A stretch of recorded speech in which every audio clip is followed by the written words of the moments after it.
Hi guys. अब चतुर्मास का प्रारंभ हो गया है। आषाढ़ मास की समाप्ति हो रही है, तो अब आषाढ़ मास के 2 दिन बचे हैं। तो आज बनाते हैं हम आषाढ़ मास का स्पेशल, जो कि आषाढ़ मास में ही ये बनता है। और आप क्या शायद कभी और भी बनता होगा, लेकिन हमारी तरफ यूपी में आषाढ़ मास में ही बनता है। तो आज मैं वही बना रही हूँ। इसीलिए मैंने गैस पर एक कढ़ाई रख दी है। नॉन स्टिक कढ़ाई ले लेंगे और उसमें हम डाल देंगे 1 ग्लास दूध। वही नॉर्मल जो अपना दूध आता है, उसी दूध को उसमें 1 ग्लास डालकर और हल्का सा चला देंगे। थोड़ा सा दूध में बॉयल आ जाने पर उसमें हम ऐड कर देंगे 1 कटोरी मिल्क पाउडर। अब इसको अच्छे से मिक्स कर देंगे ताकि कोई भी लम्स ना बचे, बिल्कुल भी गांठ ना रह जाए। और बराबर चलाते हुए उसको सूखे दूध के पाउडर को हम मिल्क में अच्छे से मिक्स कर देंगे। देखिए इस तरीके से काफ़ी गाढ़ा दूध हो गया है। कटोरी में थोड़ा सा लगा रह गया था, उसको भी निकाल कर मैंने इसमें ऐड कर दिया है। और अब इसको चलाते हुए इसका मुझे बनाना है खोया। अब इस जगह पर अगर आपके पास मार्केट वाला खोया अवेलेबल हो तो आप ये प्रोसेस ना करें। और मेरे पास मार्केट का खोया नहीं था, और मार्केट के खोए में बहुत ज़्यादा गारंटी भी नहीं होती है, इसलिए मैं कोशिश करती हूँ कि घर पर ही दूध लेकर उसका खोया घर पर बना लिया जाए। और अगर इस तरीके से आप बनाएंगे तो बहुत जल्दी बनता है। आप एक बार बना कर देखें। इधर मैंने ले ली है 1 कटोरी दाल। इस दाल को मैंने 2 घंटे पहले पानी में सोख करके रख दिया था। देखिए काफ़ी सॉफ्ट हो गई है। अब हम इस दाल को ट्रांसफ़र कर देंगे एक मिक्सर जार में। इसमें हमें कोई भी चीज़ डालनी नहीं है, डायरेक्ट बस प्लेन दाल को ही मिक्सर जार में डाल के अच्छे से ग्राइंड कर लेंगे। बिल्कुल महीन सा, दरदरा नहीं करना है, महीन सा ही करना है। बहुत ज़्यादा फाइन तो नहीं बनेगा, लेकिन हाँ बिल्कुल अच्छा सा थिक पेस्ट हो और बिना पानी के पीसना है। इधर दूध भी हमारा रिड्यूस हो चुका है। देखिए काफ़ी हद तक जल चुका है, बिल्कुल थोड़ा सा बचा है, यानी अब खोया लगभग बनने की स्टेज पर आ गया है। अब हम बिल्कुल भी कोई दूसरा काम नहीं करेंगे, कंटिन्यू इस दूध को चलाते रहेंगे, नहीं तो ये नीचे से लगने लगेगा। इसीलिए मैंने नॉन स्टिक कढ़ाई ली थी ताकि ये जल्दी से चिपके ना। देखिए बिल्कुल खोया रेडी हो गया है, काफ़ी ठीक हो गया है, बिल्कुल रेडी हो गया है। गैस की फ्लेम को कर दिया है मैंने ऑफ। और अब इस खोए को निकाल लेंगे एक प्लेट में। प्लेट में निकालने के बाद इसको फैलाकर पंखे के नीचे रख देंगे ताकि ये ठंडा हो जाए। अगर आपके पास समय हो तो आप ऐसे ही रख दें, लेकिन मुझे वीडियो बनाना था, जल्दी बनाना था, तो मैंने इसको कढ़ाई से निकाल कर और पंखे के नीचे रखना ही उचित समझा, क्योंकि फटाफट ठंडा हो जाएगा। देखिए फैला दिया है, अब ये जाएगा पंखे के नीचे। अब जो कढ़ाई है खोया बनाया था उसमें अभी काफ़ी हद तक दूध लगा हुआ है, तो मैंने इसी कढ़ाई में दाल को ट्रांसफ़र कर दिया है, यानी जो पिसी हुई दाल थी उसको जार से निकाल कर डायरेक्ट कढ़ाई में ही डाल दिया है। आप चाहें तो कढ़ाई धुल भी लें, लेकिन इसमें काफ़ी हद तक खोया लगा हुआ था, तो जो लगा हुआ खोया है वो वेस्ट नहीं जाएगा। और अब हम इस दाल को इस कढ़ाई में अच्छे से भूनेंगे। इस दाल को वैसे तो मोस्टली जब आषाढ़ मास में ये बनती हैं हम लोगों के यहाँ। अब इनको आप लोग क्या बोलते हैं, लेकिन हमारे यहाँ तो अलौरी बोली जाती हैं, कोई लोग दालपूरी बोलते हैं। अब जो पिसी हुई दाल थी उसमें 2 चम्मच घी डालकर और अब दाल को चलाते रहेंगे। तो मोस्टली वैसे तो जब बनती है तो चने की दाल को बॉयल करके फिर उसमें ड्राई फ्रूट्स और गुड़ वगैरह मिलाया जाता है और तब बनाया जाता है, लेकिन मैंने थोड़ा सा आज डिफरेंट मेथड यूज़ किया है। उम्मीद है आपको हमारा ये तरीका पसंद आया होगा। और अगर अब थोड़ी सी भी वीडियो अच्छी लगे, मेरा ये कुछ नया तरीका अगर आपको थोड़ा सा भी पसंद आए, तो प्लीज़ एक लाइक कर दें, एक प्यारा प्यारा सा कमेंट भी कर दें, आपका कुछ नुकसान नहीं होगा उसमें। चलिए बातों बातों में देखिए दाल का मॉइस्चर काफ़ी कम हो गया है और एक थिक सी हो गई है, मतलब ड्राई तो नहीं अभी हुई है, अभी इसको काफ़ी देर तक मुझे भूनना है। एक थिक डो सा तैयार हो गया है, देखिए डो फॉर्म में ट्रांसफ़र होने लगी है। अब इसी स्टेज में हमें करना ये है कि जो स्पैचुला है उससे दाल को हम तोड़ते रहेंगे, मतलब दाल को इकट्ठा डो नहीं बनाना है, इसको मुझे ड्राई पाउडर बनाना है, इसलिए इसको तोड़ते रहेंगे। देखिए इस तरीके से स्पैचुला से तोड़ तोड़ कर अलग करते रहेंगे। गरम और गैस की फ्लेम को हाई ही रखेंगे। इस तरीके से जब हम तोड़ते रहेंगे तो इसकी जो गांठें बन रही हैं वो सब टूट जाएंगी और ये बहुत जल्दी ही ड्राई पाउडर के फॉर्म में आ जाएगा। इस तरीके से दाल को हम कंटिन्यू तोड़ते हुए और भूनते रहेंगे। इसका दाल को भूनने के लिए आप चाहें तो लोहे की कढ़ाई भी यूज़ कर सकते हैं, कुछ भारी तले का ही बर्तन लें। अगर आप हल्के तले में दाल को भूनेंगे तो दाल जल सकती है और इस दाल का फ्लेवर थोड़ा सा अलग आता है। मोस्टली जो बॉयल की हुई दाल होती है उसका फ्लेवर थोड़ा सा अलग आता है, वो हलवे की तरह लगती है। लेकिन एक बार आप कच्ची दाल को पीस कर उसको पाउडर बनाकर आप बनाकर देखें, इसका टेस्ट बिल्कुल डिफरेंट होता है। देखिए बातों बातों में दाल एकदम ड्राई हो गई है, मॉइस्चर बिल्कुल ख़त्म हो चुका है। दाल को मुझे क्रिस्पी नहीं करनी है, उसे क्रंची नहीं करनी है, बस उसका मॉइस्चर ख़त्म हो जाए और दाल का कच्चापन निकल जाए, इतना ही भूनना था। देखिए दाल बिल्कुल परफेक्ट रेडी हो गई है और अब हम इसको दबा दबा कर और भी स्मूथ कर लेते हैं और इसी प्लेट में खूब अच्छे से फैला देंगे ताकि ये जल्दी से ठंडी हो जाए, क्योंकि अभी गर्म है बहुत, अभी इसमें हमें कुछ भी नहीं करना है। इस तरीके से फैला देंगे और इसको भी हम थोड़ी देर के लिए चाहे तो पंखे के नीचे रख सकते हैं। जब तक दाल ठंडी हो रही है तब तक ले लेते हैं थोड़े से ड्राई फ्रूट्स आप अपने अकॉर्डिंग कोई भी ले सकते हैं। मैंने कुछ बादाम लिए हैं और कुछ काजू लिए हैं और दोनों ड्राई फ्रूट्स को सेम कढ़ाई में ऐड कर देंगे और उसमें डाल देंगे 1 चम्मच देसी घी और बिल्कुल लो फ्लेम पर ड्राई फ्रूट्स को हल्के से भून लेंगे। इनको कोई कलर नहीं चेंज करना है, ना ही बहुत ज़्यादा रोस्ट करना है, बस हल्का सा इनका मॉइस्चर निकल जाए और हल्का सा क्रंचीनेस आ जाए, क्योंकि बहुत ज़्यादा अगर हम इनमें कलर लाएंगे तो इनका टेस्ट चेंज हो जाता है। ध्यान रखें कंटिन्यू चलाते रहें, अगर चलाना छोड़ देंगे तो ये कहीं ना कहीं जलने लगते हैं, बहुत जल्दी ये जल जाते हैं। देखिए इनका मॉइस्चर निकल गया है, अच्छे से ड्राई हो गए हैं। अब ये रख देते हैं अलग। 10 मिनट बाद जब ड्राई फ्रूट्स ठंडे हो गए हैं तब हमने ड्राई फ्रूट्स कटर में अपने रोस्टेड ड्राई फ्रूट्स को अच्छे से चॉप कर लिया है। देखिए इस कटर में बहुत अच्छे से चॉप हो जाते हैं। ड्राई फ्रूट चॉप हो गए हैं, उनको साइड में रख दिया है और जो खोया रखा था वो भी बिल्कुल ठंडा हो गया है।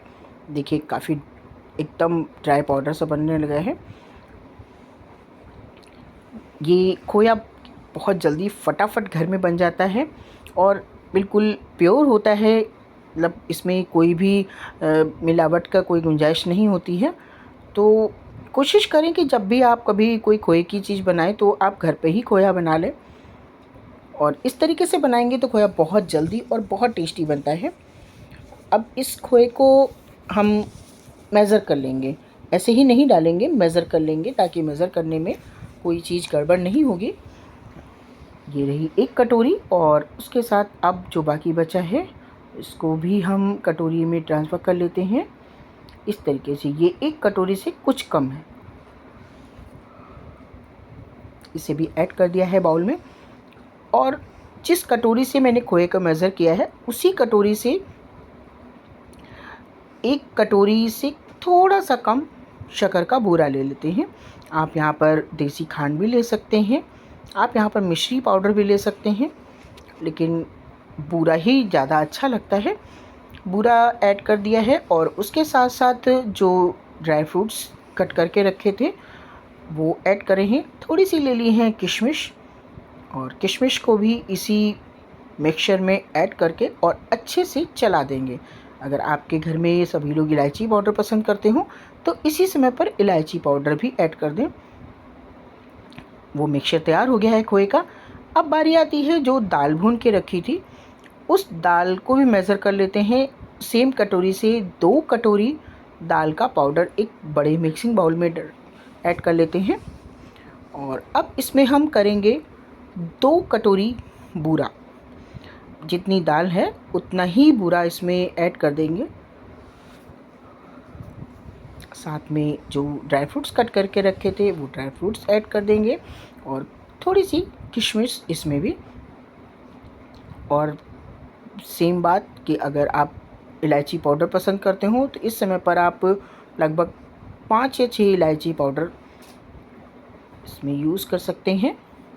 और खूब अच्छे से इसको मिक्स कर देंगे ताकि दाल और चीनी अच्छे से मिक्स हो जाए। देखिए 2 टाइप का मेरा एक मिक्सचर तैयार हो गया है, एक खोए का और एक चने की दाल का। अब इधर एक बड़े मिक्सिंग बाउल में ले लिया है मैंने लगभग आधा किलो मैदा।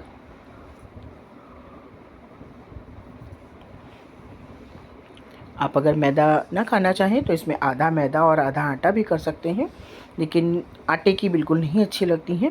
थोड़ा सा मैदा ऐड कर लेंगे तो ज़्यादा अच्छी बनेंगी। और उसमें हम डाल देते हैं 1 कटोरी तेल, मतलब रिफाइंड ऑयल डाल सकते हैं या मूंगफली का तेल, आप चाहें तो देसी घी भी डाल सकते हैं इसमें। देखिए इस तरीके से उस मोयन से अच्छे से लड्डू बन जाना चाहिए, यानी बिल्कुल परफेक्ट मोयन लग चुका है। अब हम ले लेते हैं पानी, और थोड़ा थोड़ा पानी ऐड करके हम इस मैदे को बहुत अच्छा सही डो तैयार कर लेंगे, जो कि बहुत ज़्यादा सॉफ्ट नहीं होगा, हल्का सा सख्त डो तैयार करेंगे। देखिए इस तरीके का सख्त डो, जो हम रोटी पराठे का डो बनाते हैं उससे थोड़ा सा सख्त होना चाहिए। देखिए रोटी पराठे का थोड़ा सा सॉफ्ट होता है, और ये सख्त डो तैयार हो गया है। इस डो को तैयार करने में मुझे लगा है 1 कप पानी। मैंने 2 कप लेकर रखे थे, लेकिन 1 कप पानी यूज़ हुआ है, और पूरा आधा किलो मैदा इसमें गूंद गई है, डो लग गया है। सब चीज़ें साइड में रख देते हैं। अब ले लेते हैं बड़ा वाला चॉपिंग बोर्ड। आप चाहें तो आप सरफेस को भी क्लीन करके उस पर भी ये काम कर सकते हैं। इसके बाद जो मैदा गूंद के रखी थी लगभग 10 मिनट हो गए हैं। अब इस मैदे के एक बड़ा सा पेड़ा तोड़ लेते हैं।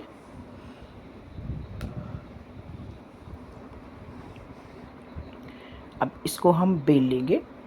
इसको खूब बड़ी सी चपाती बेलेंगे, और बहुत पतली नहीं और मोटी भी नहीं होनी चाहिए। मतलब जैसे रोटी बेलते हैं सेम उसी तरीके की एक चपाती बड़ी सी बेल के एक शार्प किनारी वाली कटोरी लेंगे। जैसा साइज़ आप बनाना चाहें उस साइज़ के अकॉर्डिंग आप ग्लास कटोरी कुछ भी ले सकते हैं। उनसे हम छोटी छोटी पूड़ियाँ कट कर लेंगे। आप चाहें तो यहाँ पर छोटी छोटी लोइयाँ बनाकर और छोटी छोटी पूड़ियाँ भी बना सकते हैं, लेकिन उसमें साइज़ का थोड़ा सा डिफरेंट हो जाता है, इसलिए मैंने इस तरीके से बनाए हैं। आपको जैसा सूटेबल है आप वैसा बना लें। देखिए आप इतनी मोटी पूड़ियाँ बनानी है। सारी पूड़ियों को अलग कर लेते हैं।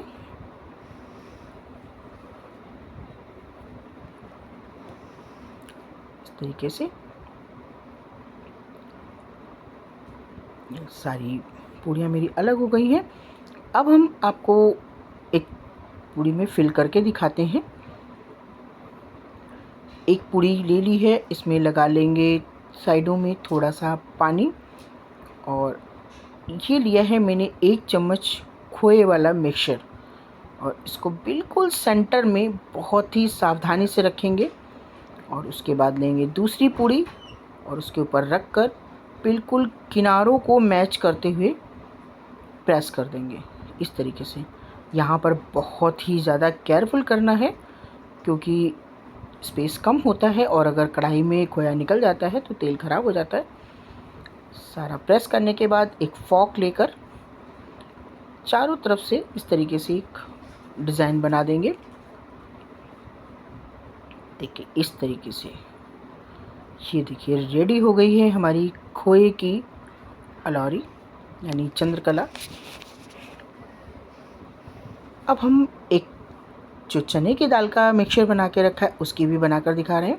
सेम प्रोसेस, पहले पूड़ी में लगाएंगे पानी और 1 चम्मच लिया है मिक्सचर और बिल्कुल सावधानी से सेंटर में इस मिक्सचर को रख देंगे।